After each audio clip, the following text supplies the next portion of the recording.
Agriculture on a suburban family farm in the DMV.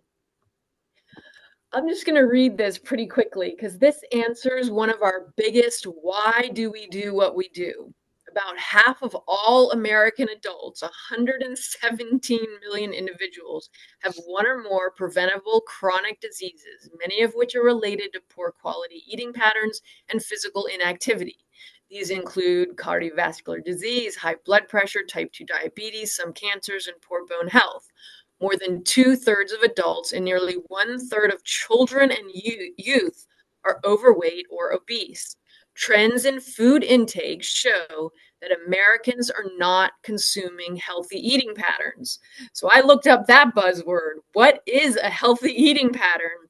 It's basically a variety of nutrient-rich foods. Another big, huge why. If you can notice on the map on the left, this is something that New York Times put out showing how much carbon is released in the houses, the average emissions footprint in the average household in our area. Where you see the green and the white, that's pretty much the DC, the square you're seeing in that area. And we are in one of the highest emitting regions in the suburbs of DC. The image on the bar graph on the sorry, not bar, the pie graph on the top right shows that so much of that 14% is related to food and 28% is related to transportation. Would you believe that the number one agriculturally related carbon emission is people like us driving to the store to buy our food? It's not the huge John Deere tractors out west. And then here you see again America's down below, America's carbon footprint compared with other nations. On the far right, USA at 14.9 tons of carbon per year. So our solution is threefold. The pillars that hold up the farm that we feel best models a solution to these issues: regenerative agriculture, permaculture, and biodynamics. There's a lot of verbiage. I'm not going to read all of it, but I do want to define regenerative agriculture as a set of farming principles that aims to improve the health of the soil, water, and ecosystems. It also aims to reduce greenhouse gas emissions and increase the resilience of communities to climate change. Some of those include focusing on soil health, carbon sequestration, the water cycle, biodiversity, and curbing nutrient pollution. And of course, the benefits are multifold: food quality and social justice, food security, economic viability, and of course, climate change. Permaculture design, very close to my heart, is a system for sustainable land use.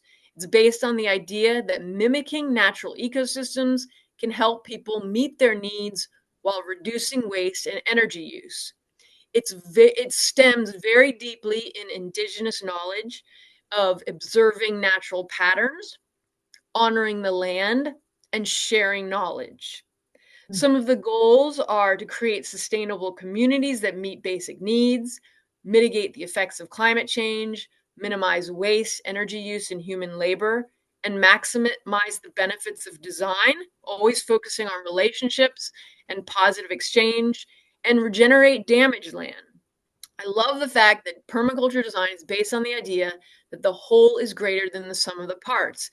And as Melissa mentioned, the ethics of permaculture are care of the earth, care of people, and it's kind of been tweaked a little as to give back, but it also is, the third ethic is very much along the lines of limit growth and understanding that in an ethical way. Biodynamics this is where I attended my very first, I guess you could say it was my very first internship delving into regenerative ag. I worked on a biodynamic farm in West Virginia, and it is considered a spiritual, ethical approach to agriculture. It incorporates a deep respect for nature and the interconnectedness of all living things, also tying into the indigenous philosophies. Going beyond just practical farming methods and viewing the land as a living organism. Again and again, I come back to this when I do my permaculture design, to be nurtured in harmony with cosmic rhythms and spiritual forces. This could translate to starting seeds 3 days before the full moon. And all of it is based on teachings by Rudolf Steiner. Like I said, all these are here for your reference to go through this. We could share the slides. Okay, where we are. We have a very unique location here located at the White Star.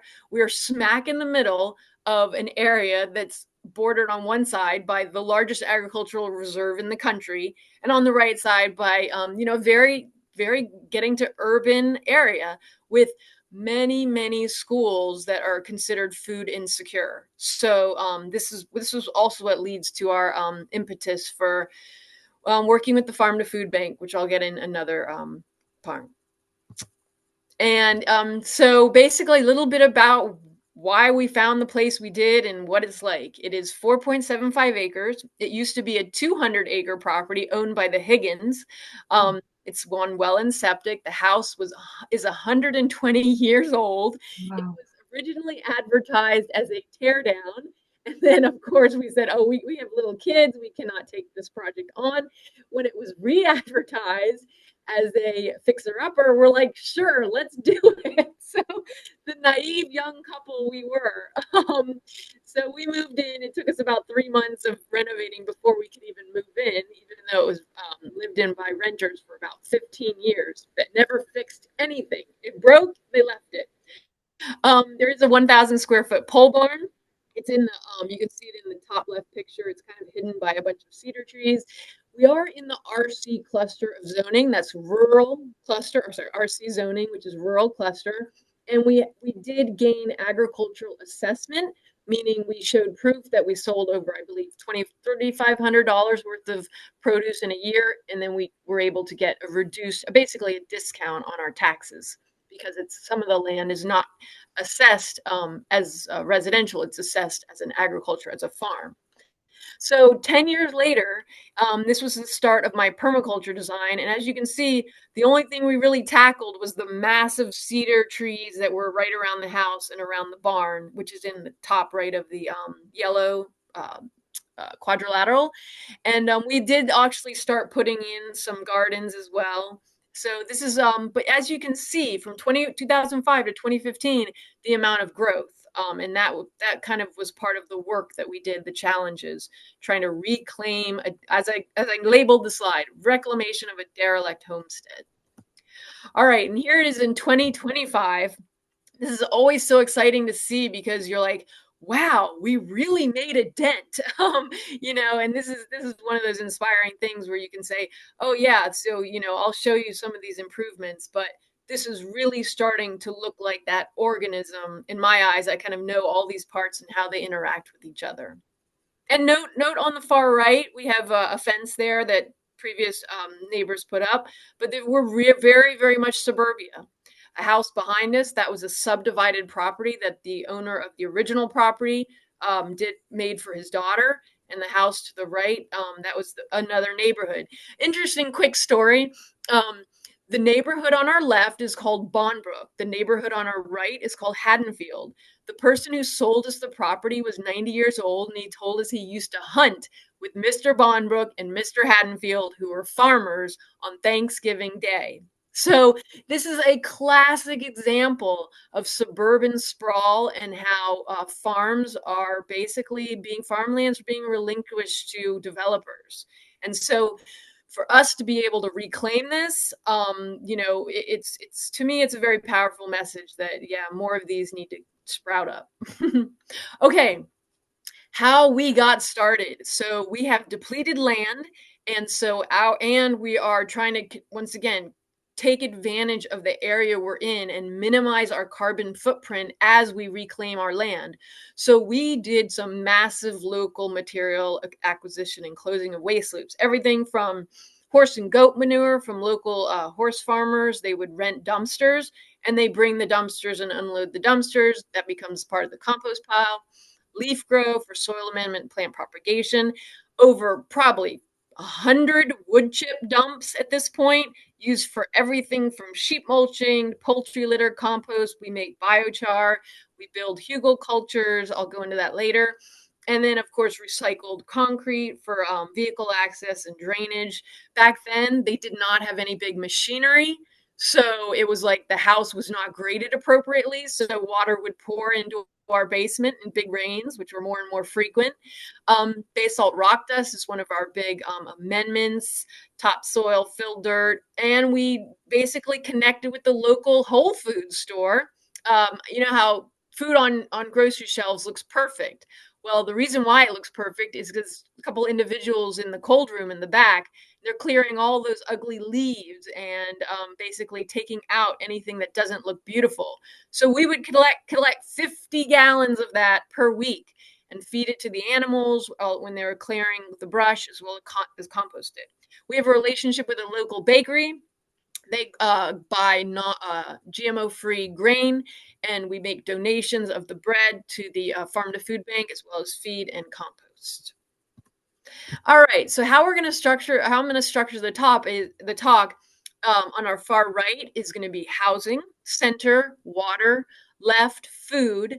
Above is basically pushing our, like, having challenges, what limits our growth, but at the same time, identifying our growth edges, like where we've been able to grow, so our opportunities.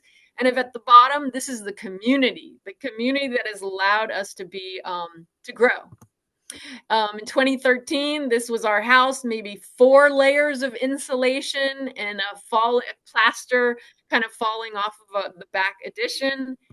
By probably 2019, we had gotten the funds to do a green renovation using rock wool and basically putting insulation in the house, air sealing the house, new windows.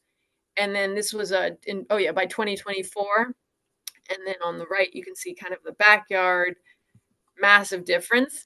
One of our biggest permaculture plans was to capture as much water. I think that is one of the most crucial elements to sustainability and a regenerative practice. And so using topo maps to plant on contour, as well as, I don't know if you can see when it goes the red on the right, there's the orange. In between the 2 orange topo lines, you can see an example of a swale and how that fits almost perfectly that topo line. And that's basically a water catching structure that we built and installed.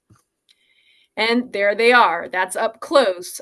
This is one of our volunteers helping sheep mulch. On the left, you can see our small borrowed subcompact tractor digging the swale.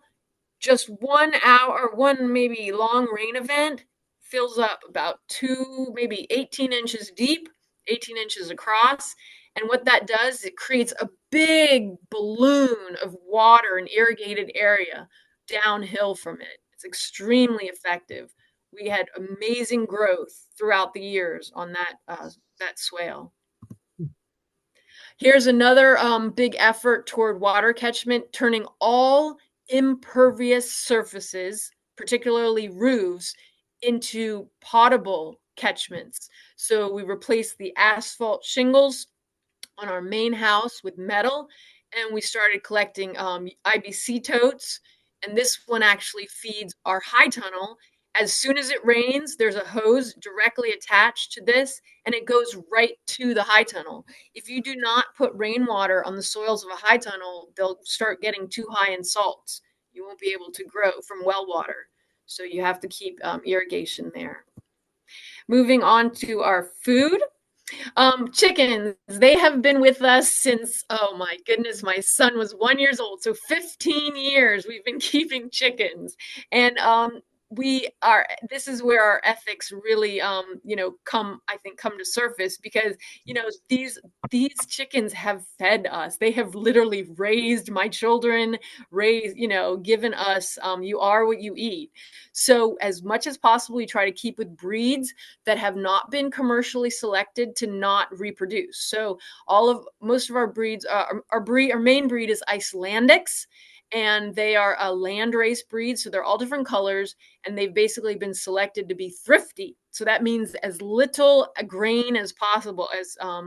They will forage, and they do go broody. So as you see in the picture on the top right, This hen basically started sitting on her eggs, and 3 weeks later, she hatched them out. I think I included this one because we had no idea she was doing it.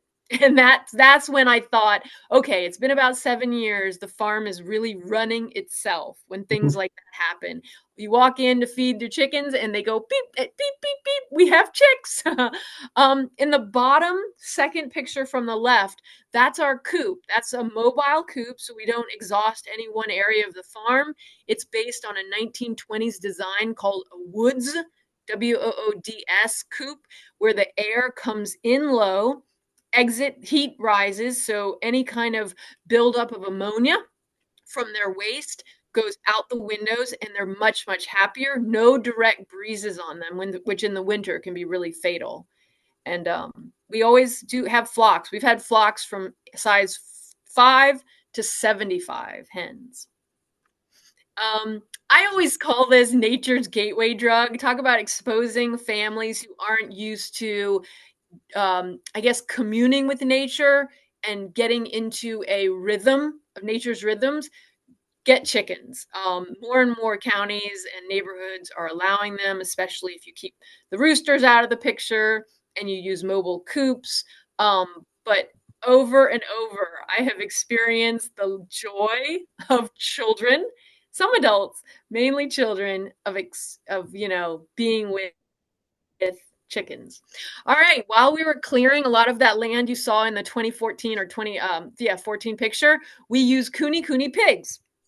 And we had the unfortunate incident of my son and my husband getting a ringworm from them, roundworm, I think. And so we decided they probably weren't in our future, but they did an amazing job. And they were I'll be back in about 5 minutes. I'm sorry. Where are you going? Go ahead.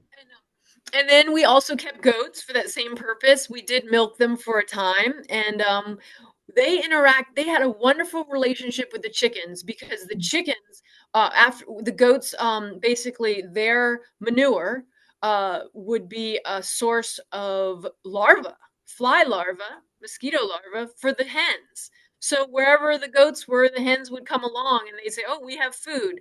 And when we were clearing all the brush, as you can see on the bottom right, any kinds of trimmings, that's what goes. They're browsers. So they are going to be devouring any kind of woody material.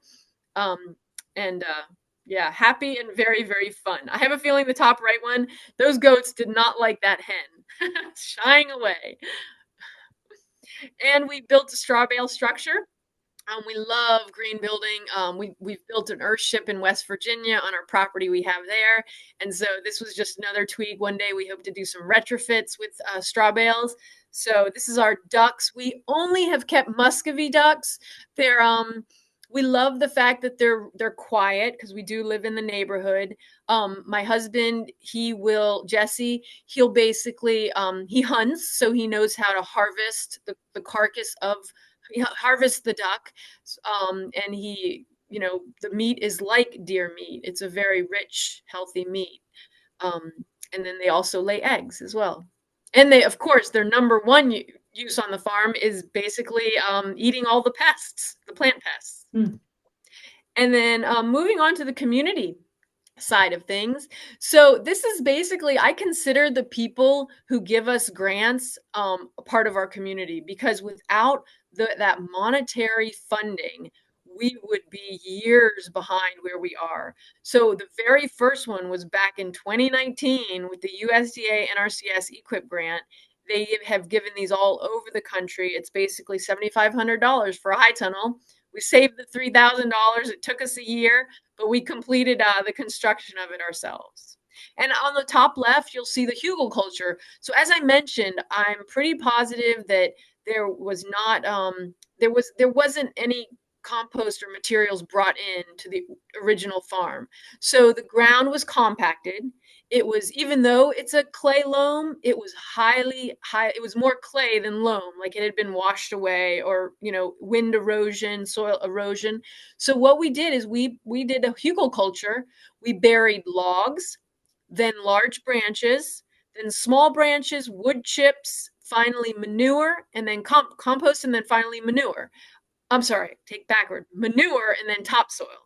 And then now we still have an extremely lush high tunnel. The wood acts as a sponge and it holds water, which is the number one limiting reagent in a high tunnel. And as you can see, pictures of that high tunnel being constructed, and on the top left, just incredible fertility. Every step along the way, stairs to end walls, we got help from volunteers. Here's more pictures. Oh yeah, in the winter we use the high tunnel in the really actually late fall when when it's kind of overgrown with weeds.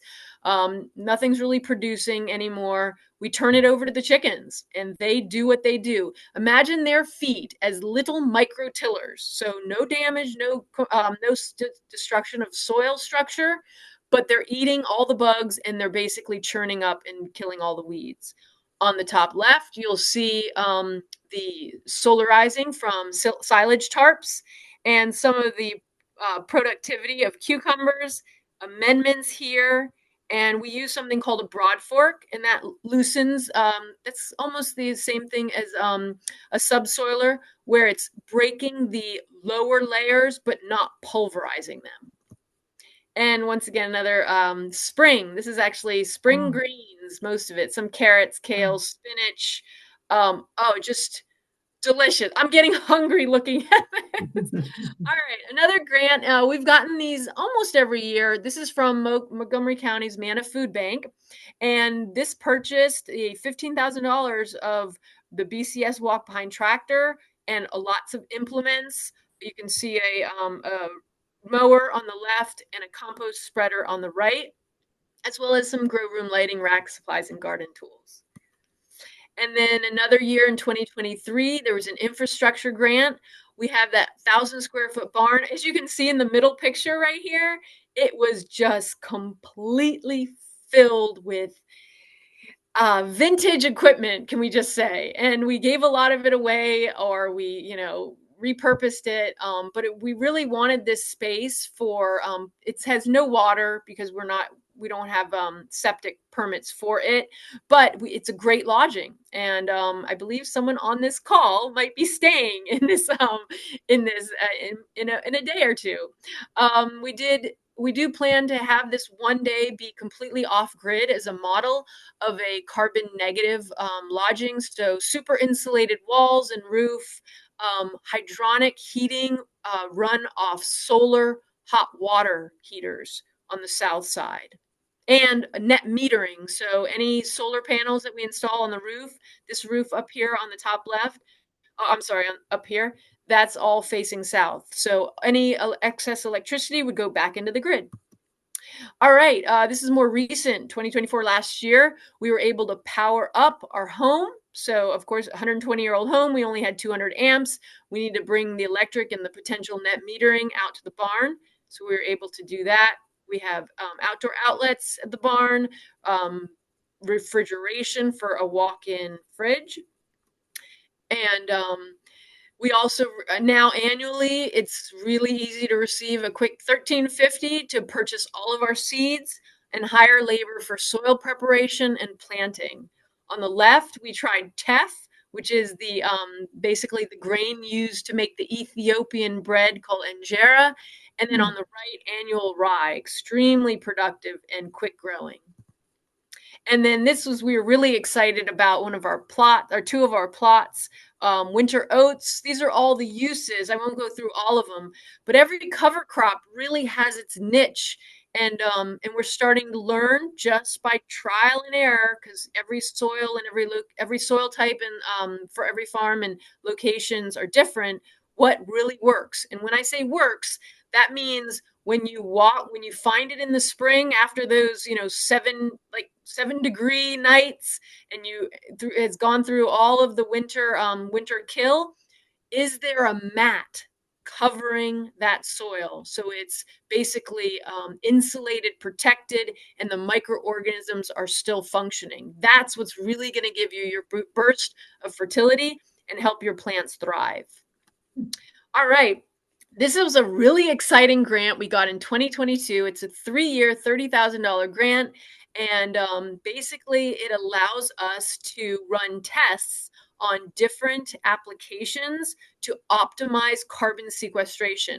This had been in my mind planning since 2020, but I was rejected on a couple. We were rejected on a couple grants because we were kind of trying to optimize it and not make it enough of a model for other farmers, like conventional farmers, to follow. But when we started dropping a lot of our requirements and saying, yeah, let's make this more scalable, then we were able to get the funding for it. So it also combined with growing. Uh, I'm sorry. I'm just kind of, yeah. So basically, we're doing some testing through Cornell to determine how much carbon each of these amendments ends up sequestering over a 3-year period. So we feel like 1 year probably wouldn't be enough, but after 3 years, it's great. And I think we're in our second year, so we have 1 more year to go. And here's an overview. We're standing up on the flat roof. So you can see I've been mentioning, our vegetable plots. We have 4 major ones now. The one covered in the tarps is called plot A, off to the left, B, C, down further, and way in the back is D. We've put in a grant to turn the shady area where you see the trampoline in the very middle there, put that into perennial edible greens. And up front, you can see one of that food forest buffer. That's what we're calling the swale berm combination. And we have actually now a total of 10 of them. I think I have a photo. Yeah, an overhead here. So each of the bright neon greens is going to be a food forest buffer. The blue strips right here, that's where we're catching a lot of our water. All of our gutters are either draining here or here. And these gutters, once we get a metal roof here, will drain into here. The row crops are lettered, and the food forest buffers are numbered. Okay, we also keep quite a large area for composting here, and it's not labeled, but also composting here in the shade. This was part of that grant is to basically plant out those food forest buffers. And one of the most exciting plants or trees is going to be the badger set American chestnut. So it took me years to obtain these seeds, and we got about 90% germination rate. We had about 10% loss from squirrels, 10% loss from going on vacation and our helpers maybe not being able to water in time. And then over the winter we had some losses, so we're down to at least 50% left, but those are very strong ones. So in a way, we are doing our own selection, which is what I love about the DIY and the taking it from seed all the way to planting and one day to harvest. We really are making sure that what's here is strong and viable and will last for generations. There I'm spreading basalt rock dust as for the enhanced weathering carbon sequestration practice. And there's an example of our soil testing from Cornell. This was like, wow, 100. We have really high ratings. So I'm almost hesitant to say, wow, we made a lot of change with our amendments because our soil tests are really high, but other plots are not quite as high. So we're hoping to look for some positive change. Once again, another example of what I just showed before, just a little up close. This is great. Active carbon, soil organic carbon, all those numbers. This is one of the only labs that's doing it. And the head of the lab, Bob, is actually acting as our advisor. Here's some of the just pictures of what does a food forest buffer look like before it becomes one. And this is sheet mulching.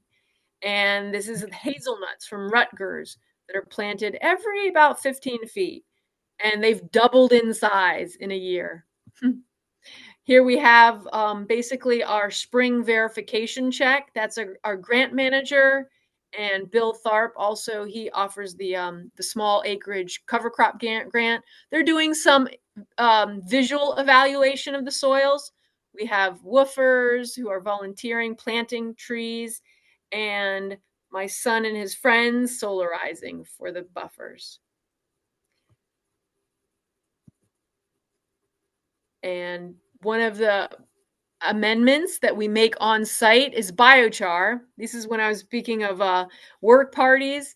This is one of those 8-hour ones where we have, a good, 2,000 square feet of piled up biomass from trimmings, fallen trees, and we burn it in this kiln in order to basically circles the flames over the top. It's called a flame curtain kiln, and the result on the bottom is biochar that we inoculate with the chicken manure and other like bokashi and microorganisms.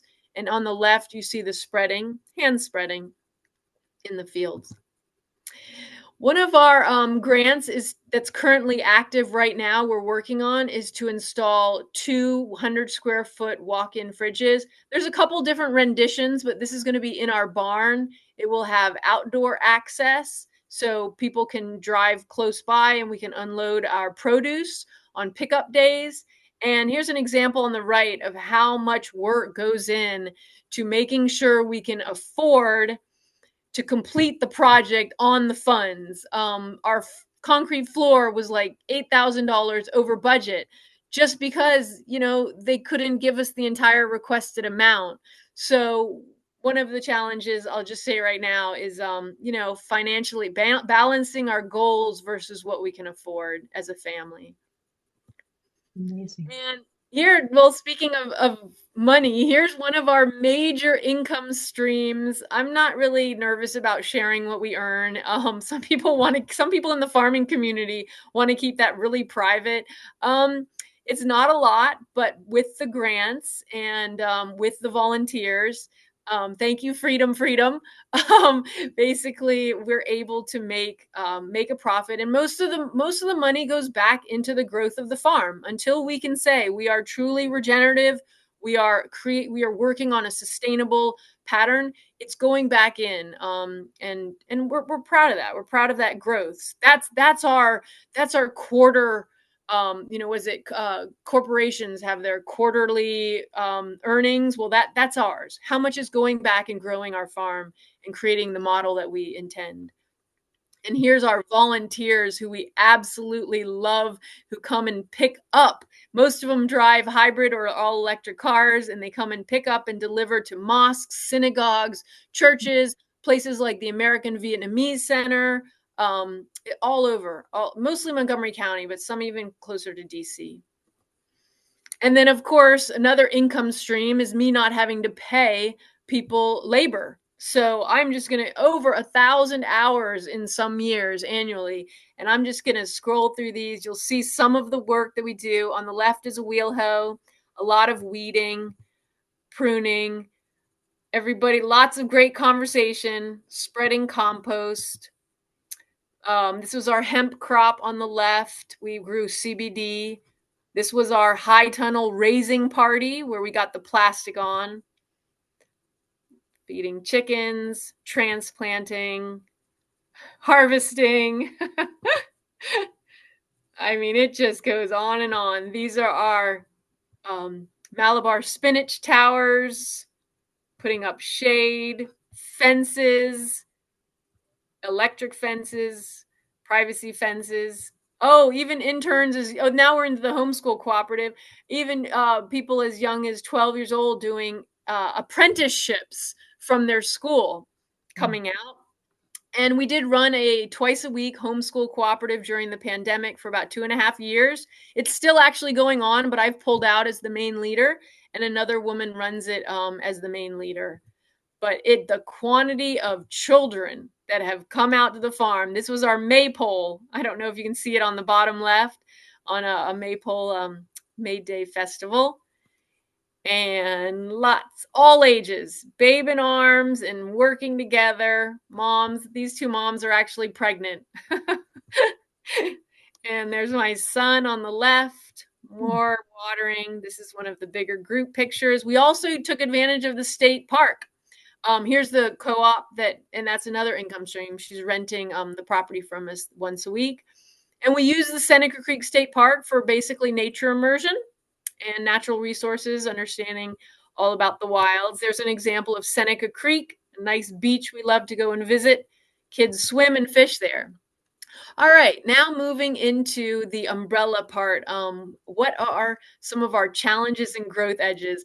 This is my least favorite part of the talk. We asked, there was a tree that was on our neighbor's property, which they own the driveway that runs by our entire property, and it was dying. It was about to fall on this new fence we constructed, and instead of putting all of the biomass to the people who cut it and say take it away, they actually blocked our entrance, saying you cannot access your backyard using our driveway. And this was in the height of the season, and our volunteers couldn't come and pick up our produce from our cold room. So things like this. Luckily, we reached out to people like Mike Sheffel from the Office of Ag Services, who wrote, "We believe Bridget is running her operation in accordance with accounting zoning code and do not believe there are any violations." So it was a lot of back and forth of neighbors not wanting us to farm, even though they moved in after us. They knew a farm was there. Another neighbor, he loved the mass of devil's walking stick and autumn olives that was our yard in his backyard. He loved that privacy.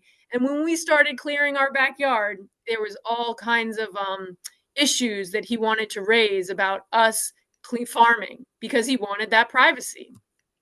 Another one was the actual maybe it's very sad.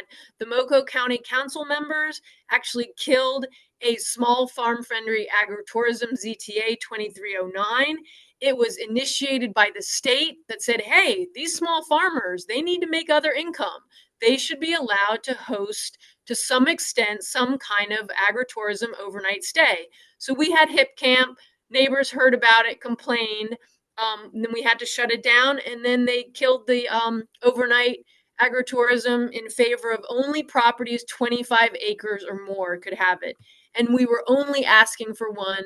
And on top of that, Carroll County allows, yes, if you're a farm, you're allowed to have one campsite.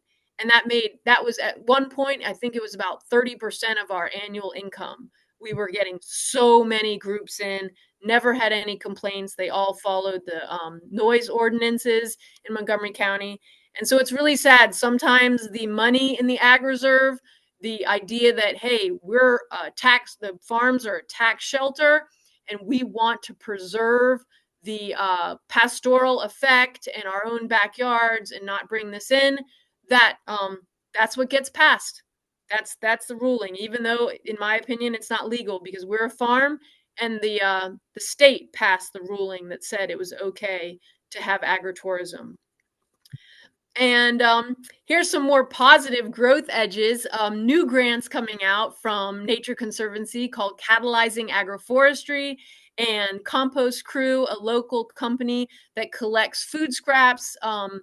Basically, residents pay to have their food scraps picked up, and Compost Crew finds sites nearby and they make compost, and then they sell that compost back to the community.